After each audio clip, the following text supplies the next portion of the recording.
So my screen recording rudely cut me off, but as I was saying, I do have resources and links at the end of this PowerPoint for y'all, just for your reference. But let me just go over this little example slideshow that I made. Let me present it. So the initial slide, I just put what's up with social justice. It is for English 1 pre-AP class. I put an agenda. We would go over civil rights movement, Black Lives Matter things, the things that we're discussing in the philosophical chairs for the day. Objectives for them, they'll be able to construct their own opinion, analyze deeper meanings. We get the gist. And then I posed one question just to get their brains flowing. Does fair also mean equal? I kind of incorporated a mini anticipation guide here. I asked them to answer yes or no and then set the paper aside, and then we'll come back to it at the end of class after we've done philosophical chairs. I go over some things, recap, and then overview of the Black Lives Matter movement. I present some statistics of what we may be discussing for the day. And then I also put in some etiquette reminders. And this is just something that would be useful to do if you are having your students participate in a philosophical chair. It's just to remind them that, yes, one person should speak at a time. I've seen that some teachers do have like a talking stick, or maybe there's like a ball. So the students will pass the ball to the next speaker, and whoever has that, they're the one speaking only. Sit upright and then be engaged when participating in discussion. We don't want we want people to be heard, and that also means with body language too. So no slouching or anything. Be engaged in the discussion. Restate or summarize what the person said before responding. I think this is pretty crucial in the philosophical chair strategy. You want students to be able to practice this restating of what someone said. And in that way, it validates what everyone's saying, and it also provides some kind of structure for them.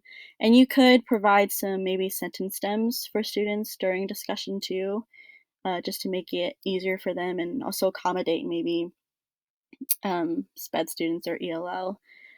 And then lastly, allow a minimum of 3 people on your side to speak before you respond again. So this is pretty obvious, but yeah, just to have that structure there facilitate the discussion. So not only one person speaking the entire time. Make sure, like, if someone states their thing, have at least 3 other people on the yes or no side speak before they butt into their opinion again. Okay, so here are just some examples of statements. The first one, I just connected back to Ghost Boys, just as an example. I would say the police officer who shot Jerome is a bad person.